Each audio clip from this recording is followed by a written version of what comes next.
In Mexico City, Arena Mexico hosts a spectacle that is popular throughout the country. Lucha Libre. Mexican masked wrestling is popular for entertainment, where participants or luchadors wear a cartoonish costume and perform staged wrestling. The luchadors put up a show filled with comedy, drama, action, and more. One of these luchadors went by the stage name La Dama del Silencio, or the Lady of Silence. A woman with a tall stature and a masculine build. She wears her trademark pink and silver striped bodysuit paired with knee-high silver boots and her butterfly mask. She earned a world championship belt, fighting legendary wrestlers such as Latin Lover, Charlie Manson, La Parka, and Sacred Mask Jr. The Lady of Silence took her job very seriously, but a woman who was a single mother of 4 hid behind the butterfly mask. She did whatever she could to provide for her family, and Lucha Libre was a source of income which paid very well. She had many fans and won most of her matches. Unfortunately, La Dama del Silencio received an injury which forced her to retire. Desperate for income for her family, she would take odd jobs while still promoting Lucha Libre matches. A series of murders involving 42 to 48 victims spanned a period of 8 years in Mexico City, all targeting women over the age of 60 who lived alone. Authorities initially believed the only thing tying these murders together was media sensationalism. Even though each murder had consistent causes of death, lack of forced entry, and robberies that went along with the murders. However, when authorities finally acknowledged the pattern, the police believed the suspect to be a man in women's clothing and launched a massive search for cross-dressing prostitutes in the city. Many didn't realize the real murderer was a luchador named Juana Barraza.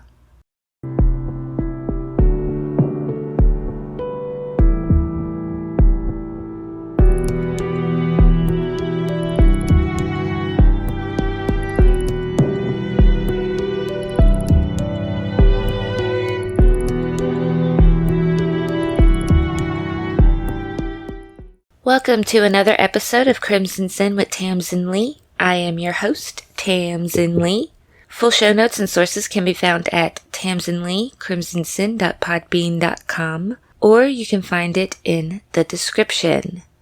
Between 1998 and 2003, Mexico City was plagued with a string of murders involving elderly women.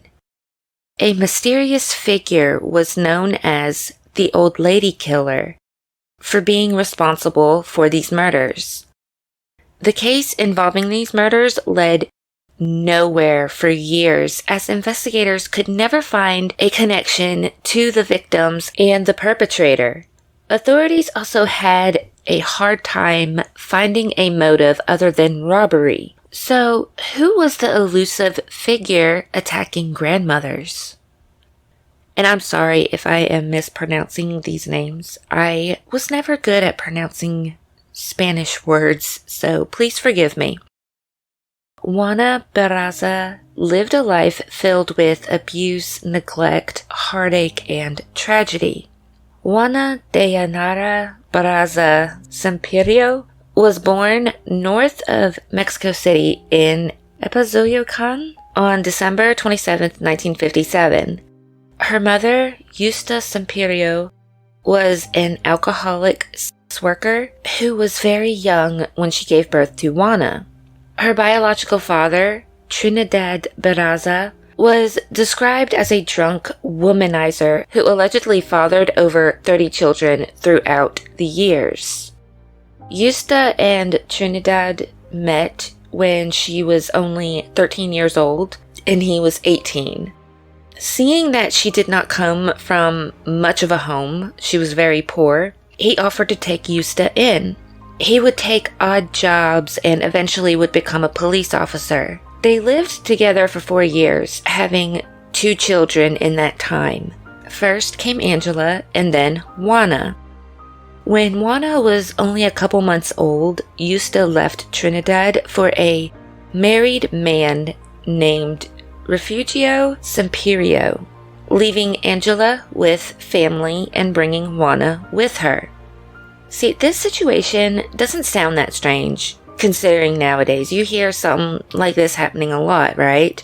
But this situation with Justa and Refugio was very unusual, because Refugio was initially involved with Justa's mother before turning his attention to his stepdaughter.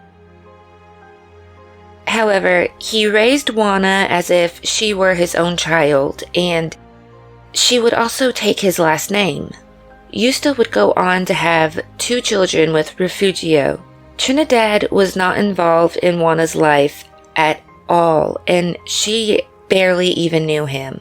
Justa would then become an alcoholic who had no empathy for her daughter or her other 2 children. There was always a barrage of strange men coming in and out of the house for her mother. Juana hardly spoke to her mother. Even as a toddler, just never communicated with her mother. They lived in poverty, and she was forbidden to play outside. Refugio prevented Juana from receiving an education because he felt it was a waste of time for girls to go to school when they would only become housewives. Due to Juana never receiving formal education, she was illiterate, only able to read and write her name. Juana's early years would prove to be pretty rough.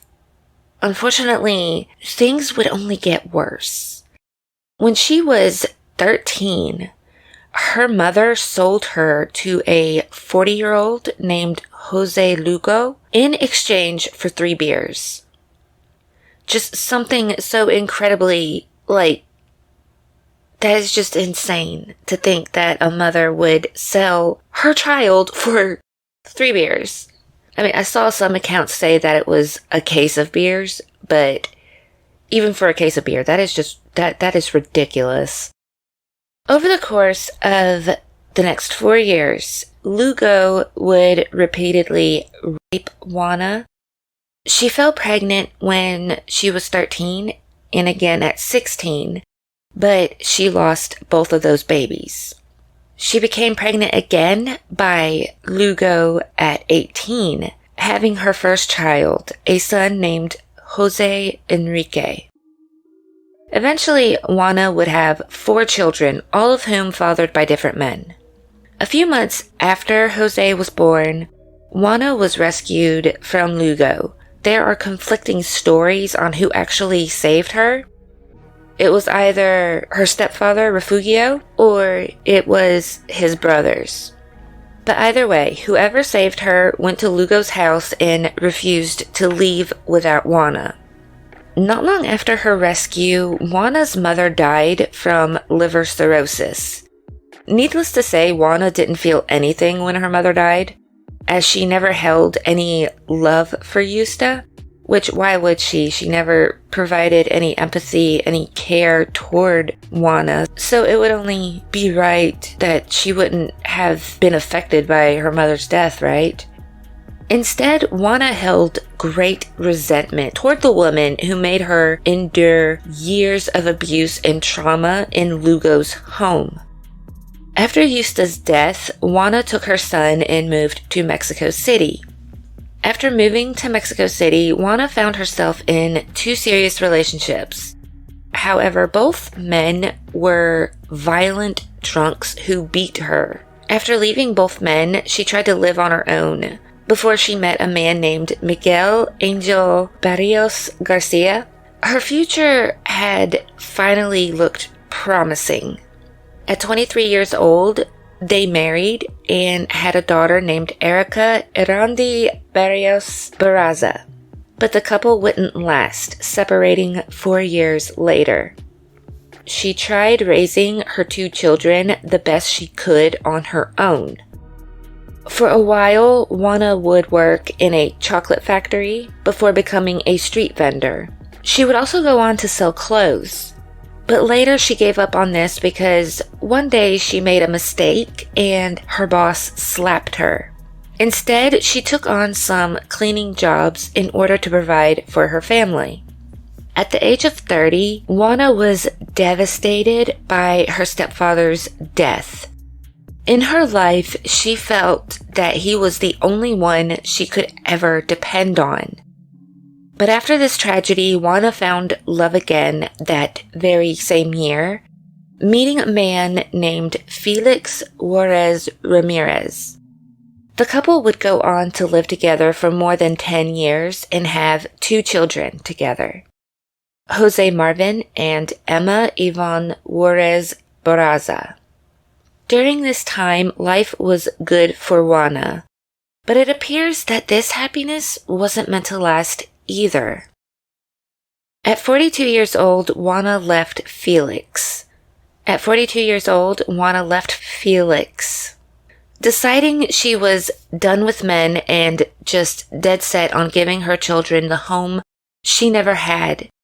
She focused all of her love and energy on her children.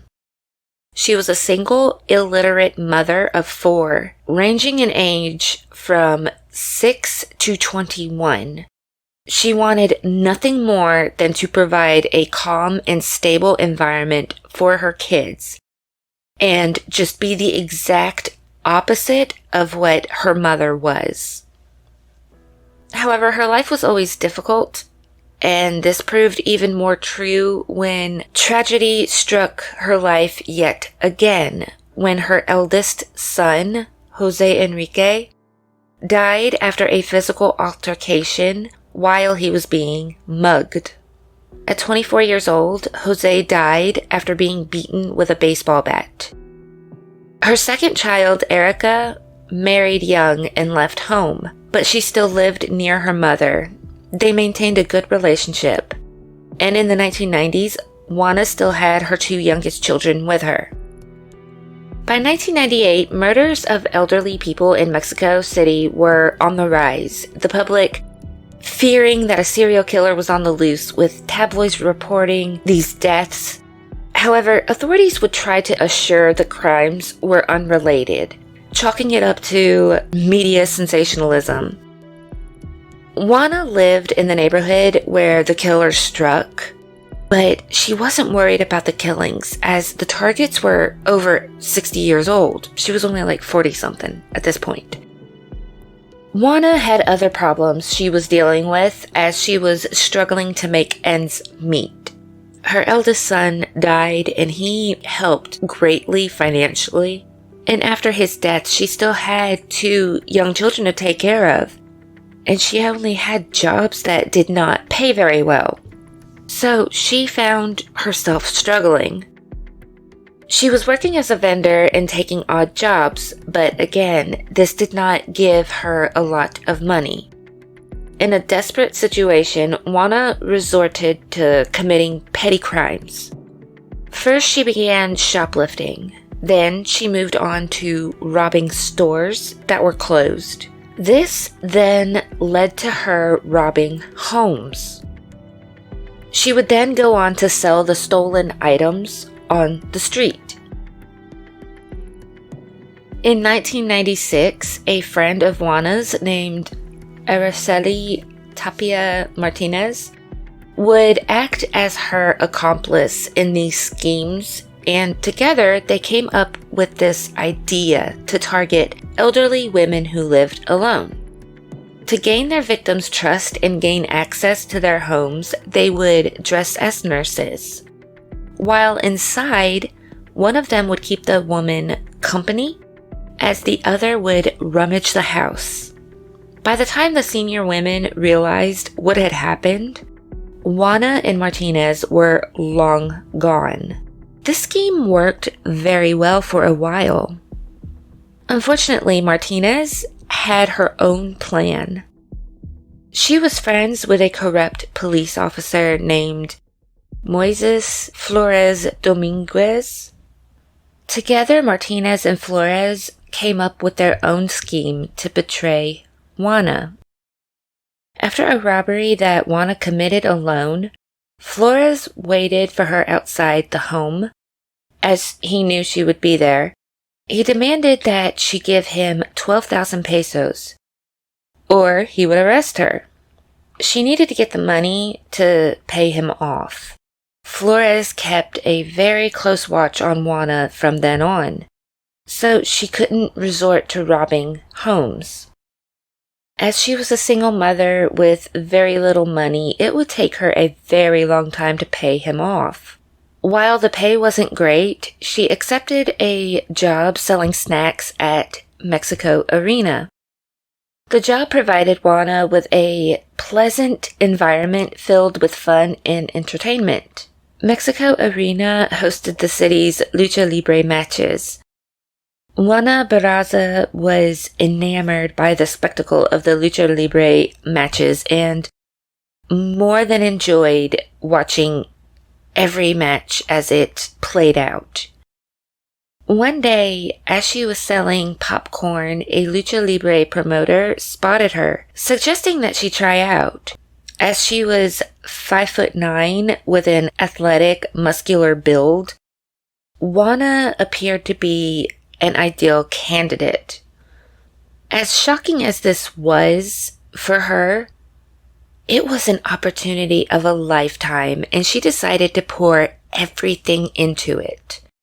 She even took up weight training twice a week. As a luchador, she earned 300 to 500 pesos per fight. So for the first time in her life, she was finally making a good living. She was finally making some good money.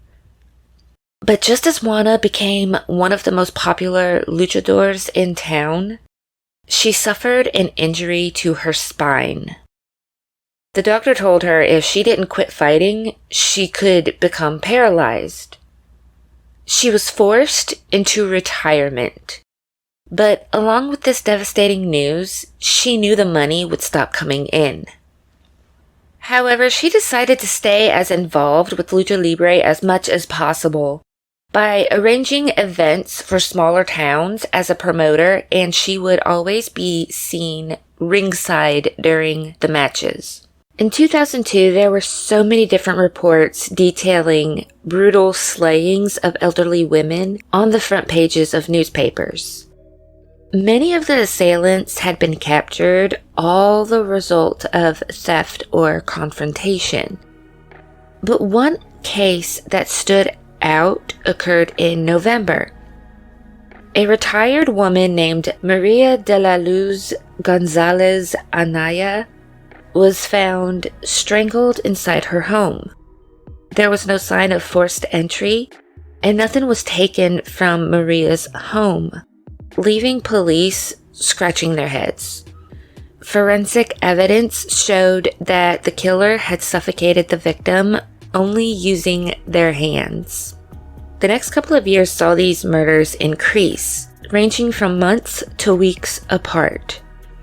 Some would even occur within days of each other. Citizens of Mexico City grew angry that someone was targeting elderly women. By March 2003, a string of murders troubled the city, with the homes being robbed. The murderer managed to access the safes at numerous houses. Authorities found documents littered the floor, but it didn't look like anything of great value was taken from the homes. February 10th, 2004, a 75-year-old woman named Alicia Gonzalez Castillo welcomed the murderer in her home. Alicia put her dog outside so it would not bother her visitor. She was later reported missing, and authorities conducted a welfare check at her home. Her body was found lying on the bed in her bedroom. Alicia had been strangled. Between March 2003 and March 2004, 9 women, all over the age of 70 years old, were murdered, with the murderers going as far back as 1998. But authorities still did not want to admit that they were dealing with a serial killer. Without the help of forensic coroners, the serial killer may not have been caught. Or I should say that the authorities may not have been able to discern the connection between the death of the victims, because these coroners noticed an increase in elderly women coming in, having been beaten and strangled, all ranging from months to just mere weeks from each other. They pressured police to admit to the public that there was a serial killer on the loose. But authorities were not so forthcoming at first. Eventually, they released the statement telling the public about the connection of the string of murders. These cases are very difficult for authorities to figure out without forensic evidence or eyewitness accounts because there is literally no connection between the culprit and the victim. The circumstances in which these acts are committed are no more than fortuitous. But investigators ran into some issues when they needed to collect forensic evidence from the crime scenes, as the families of the victims had cleaned the area, so all evidence was basically lost. This completely irked police because they needed that evidence to catch the killer. But they understood that the family was grieving, they were mourning, so it was just a frustrating situation for them. Authorities in Mexico did not have a lot of experience pertaining to serial killers. They started studying serial killer cases from other countries, which seen the likes of, Jeffrey Dahmer, John Wayne Gacy, Richard Ramirez, and more importantly, the monster of Montmartre, which was a similar case in France. The perpetrator in France, Thierry Paulin, committed at least 21 murders but was convicted of killing 11 elderly women, always utilizing the same method. He would follow the victims to their homes, torturing them until they told him where they kept their savings. And then he would strangle them to death. Mexican authorities had Inspector Felipe Dussault from France come out to train local investigators on the case they were currently working on, since they already had certain techniques for investigating serial killers, and they already had that experience of figuring out who did it and capturing Thierry Paulin. Investigators were able to create a profile of the supposed culprit based on the descriptions provided by witnesses.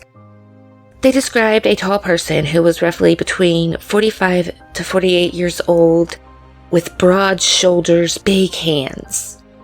They stated the physical features of the individual was big and strong, with short hair, and was dressed as a nurse. One of the perpetrator's strategies was to pretend to be someone who was helping, working through the public policy program, through the welfare program to help the elderly. Based off of this description, detectives were tasked with locating nurses and healthcare workers. But even with the witnesses' help in profiling the suspect, authorities still received mixed descriptions. No two witnesses would describe the person that they saw the same way. With unrest growing in locals, officials were pressured to find the culprit. On January 9, 2004, a nurse named Matilde Sanchez Gallegos was detained and interrogated for over 10 hours. She was described as a good colleague who everyone liked. That day, a local newspaper ran a sketch of the old lady killer, and a couple of beat cops who were flipping through it noticed a person at a nearby bank with the same physical features of the composite sketch. It was claimed that when she noticed the officers, she had started to act suspiciously, so authorities decided to detain her. the media started reporting that authorities had found the old lady killer. But Matilda's colleagues were not convinced. However, one colleague looked at the composite sketch again, only to find that it did resemble Matilde. From the sketch, Matilda's co-workers knew that authorities were going to use her as a scapegoat and send her to prison. Her colleagues would protest as a way to pressure authorities to release her.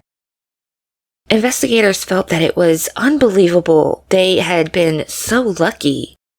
But the features in the sketch fully matched. They put her in a room with a one-way mirror to be identified by witnesses of some of the cases, but none of them recognized her. 15 hours later, investigators could not charge her with anything and had to let her go.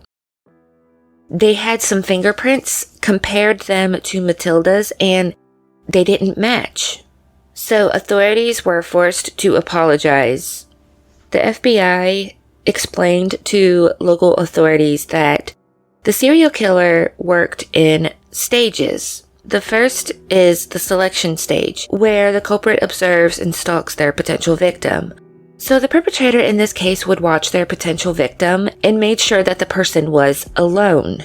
Next would come the seduction stage, which is a very important stage that would allow access to the victim's home. This was no easy task because no one allows strangers into their home. Especially not when there's a serial killer on the loose or that there's just been a bunch of murders happening. No one's just going to let a stranger into their home. So this led investigators to believe that the perpetrator displayed an ability to interact with seniors. Once the suspect determined the victim to be their next, they moved on to the execution phase. Every victim was strangled in similar ways. In all cases, authorities encountered using a headscarf or one of the items found in the elderly's home. It could be the cord of a curtain rod, a robe sash, or a cable of an answering machine. After committing the murder, the culprit would take something from the victim as a souvenir or as a trophy. Outrage continued to grow throughout the country. Many citizens believed that authorities weren't doing anything to solve who was committing these murders. Authorities were telling the elderly to be cautious of everyone, do not go out alone, and do not let anyone you do not know into your home. In March 2004, police finally caught a break. A 40-year-old woman named Araceli Vasquez Garcia was arrested and convicted of the slaying of 81-year-old Gloria Enedina Rizzo Ramirez. Garcia was said to have posed as a social worker, meeting Ramirez in the park. Authorities surmised that once Garcia was in Ramirez's home, Garcia robbed and killed her. A fingerprint found at the crime scene linked Garcia to Ramirez's murder and the murder of 75-year-old Maria Margarita Quezada. Both victims had their jewelry and cash stolen before they were strangled to death. Garcia admitted to robbing both women, however, she vehemently denied killing them. But the judge did not believe her, sentencing her to 23 years in prison. Authorities believed they had finally caught their culprit. Unfortunately, after Garcia's arrest, the attacks on the elderly still continued. Investigators already believed that the culprit was dressing themselves as a nurse to conduct health checks. But they also theorized that once inside the home, the victims were asked for their official papers, generally meaning that the elderly women had to unlock their safes. Almost immediately after the safe was open, the victim was strangled with anything that was available. The items, of course, I stated earlier, would have ranged from, telephone cords, electric cords, curtain cord, and even the stethoscope, which was part of the killer's costume. The culprit then took small trinkets from around the home, but rarely took jewelry. The items of choice appeared to be souvenirs or trophies for the perpetrator rather than things of any monetary value. Eventually, the serial killer decided to change their MO up a bit. While the victims were still strangled with their houses rummaged, the way the bodies were discovered took a more backhanded nature. As in the case of 84-year-old Maria Virginia Tizepan, on July 3, 2004, Maria was found slumped over at the dining room table. She had been strangled. In a mocking manner, one of her porcelain dolls had been placed across from her, facing Maria's body. At the end of August, another 84-year-old victim was found in her home, strangled with a belt. The culprit handled the elderly woman with so much force that her dentures fell out of her mouth and were found laying on the floor next to her. A sculpture of the Virgin Mary was placed on the table facing the victim's body with votive candles lit in the room, making the scene appear more as a funeral instead of a murder. On September 12, 2004, authorities arrested and charged a street vendor named Mario Tablas with the murders of 3 elderly women. They had actually been searching for him since 1998. Tablas was dubbed the nurse by media because he would dress up as a female nurse and wore a blonde wig. In his possession, investigators found a notebook with names and addresses of potential victims. But if this item wasn't creepy enough, on the cover was a drawing of a faceless nurse with the phrase, "God gave me the authority to exterminate," written on it. But even with this second arrest, the murders still continued. Investigators determined all the attacks occurred during the daytime to victims who were lower middle class retirees and who lived alone and often resided near public parks or gardens. Authorities also found that the perpetrator used the same kind of knot when strangling their victims, which was a very basic knot. This led them to believe that the culprit was not very sophisticated. They were also able to obtain fingerprints from the crime scenes, however, they could not find a match in existing police records. In 2005, the media coined the killer El Mata Viejitas, the little old lady killer. Police released another profile of their perpetrator, stating that the person was between 40 and 50 years old, approximately 5'7", stating that he did not have a permanent job, and if he did manage to find employment, it was not a well-paying one. They also stated that the person used public transportation and did not live in Mexico City. Chief Prosecutor of Mexico City, Bernardo Batis, stated that the killer had a brilliant mind and that he was quite clever and careful. He further stated that the killer was a psychopath who felt no remorse. Authorities started to feel the pressure even more when the body of 82-year-old Carmen Camila Gonzalez Miguel was found on September 28, 2005. She was the mother of a prominent criminologist named Luis Rafael Moreno Gonzalez. As she was in a higher class than previous victims, authorities feared the perpetrator decided to move into Mexico City's wealthier neighborhoods. Only 2 days later, there was another murder. 85-year-old Guadalupe Oliver Contreras was seen walking home with a muscular woman wearing a pink blouse. Most witnesses believed the person to be a man dressed as a woman. Authorities began handing out these pamphlets and telling them to not allow strangers into their homes. Undercover cops would also patrol the streets, searching for any signs of the old lady killer. authorities thought their perpetrator could be a transgender person. And by November 2005, police established that their suspect was a man who disguised himself in female clothing. The running theory was if he dressed like a woman, it would put elderly people at ease, which would then allow him access to their homes. Police further urged elderly people not to allow these strangers in their homes. After establishing this, a woman went to the media claiming that agents had actually paid her between 100 and 200 pesos to use her as bait. Head of inquiry Renato Sales denied that officers placed elderly people in shopping malls as bait, which still, it put a lot of heat on authorities. What also brought more heat on for authorities was when they decided to arrest roughly 40 transgender sex workers who were fingerprinted, and it turned out that none of the fingerprints would match any of the prints found at various crime scenes. So this caused a lot more anger to brew amongst Mexico City's citizens.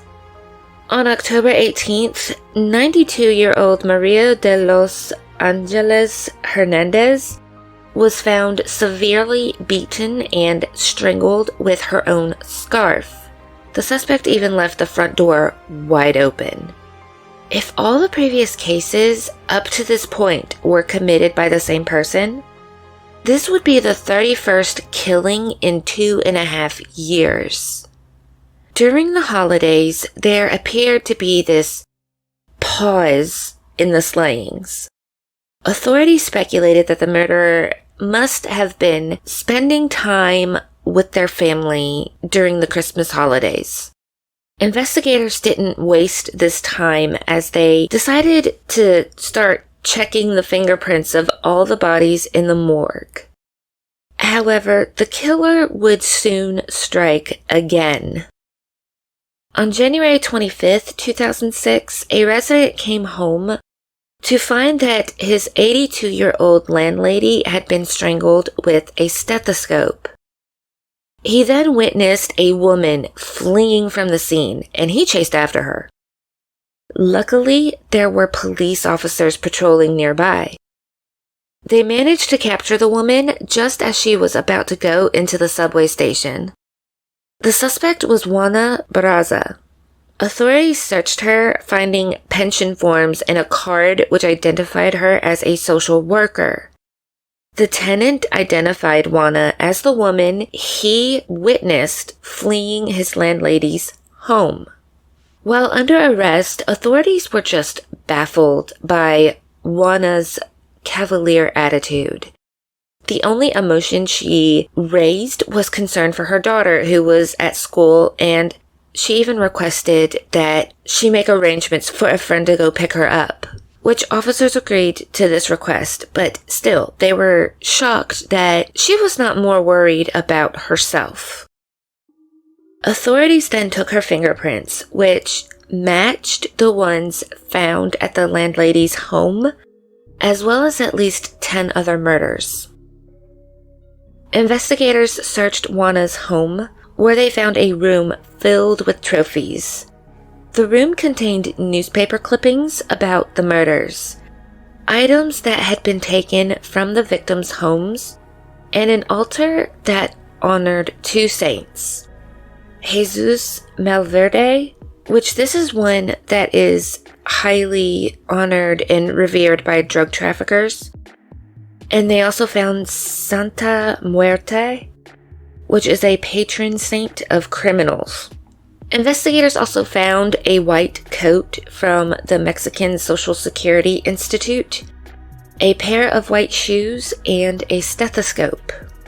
Everyone was in shock that the serial killer was a woman, and it is speculated that this is why she had gotten away with it for so long. Everyone just knew that the brutality of this case had to have been committed by a man. Juana Barraza was confronted with a list of murders and denied any involvement. She claimed she never acted as a social worker, stating on the day she was caught, she offered to do domestic work like cleaning and doing laundry. However, when authorities asked about the social worker's coat at home, she couldn't give an explanation as to why it was in her home.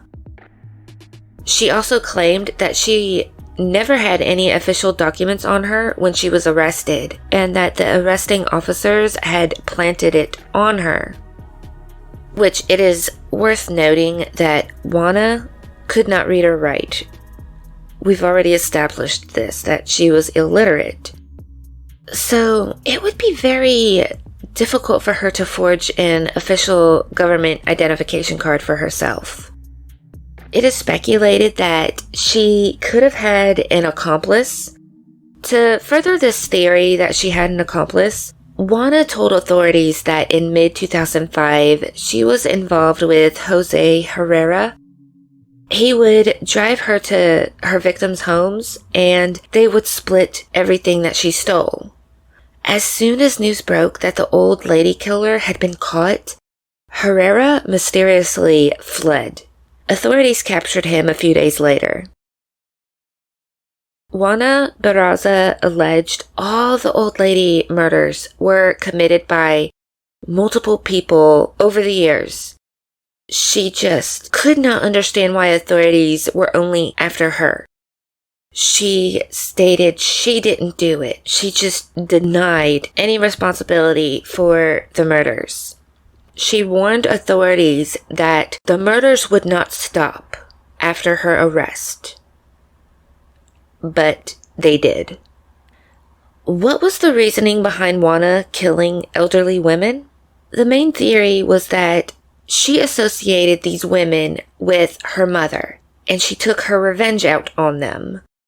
Juana Barraza is suspected of murdering 42 to 48 people. Chillingly, she shows no remorse. Killed for the thrill of it, to punish her mother, and just flat out claimed that she hated older women. In the spring of 2008, Juana Barraza's trial started. She was accused of 30 murders. She would only admit to committing one murder, which was the one, she was caught fleeing from. She further claimed she never admitted to killing 3 people, that she killed because of her resentment towards her own mother. And Juana's defense team tried their best to declare her insane, to get her off with an insanity plea.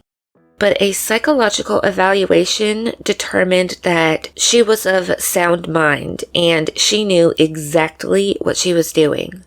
Court proceedings in Mexico are different than in the US, as there isn't a jury. There's only one judge, and a criminal case is presented by a prosecution and a defense. So the only spectator is the judge. By the time Juana even appeared before a judge, she was already seen as guilty in the eyes of the public.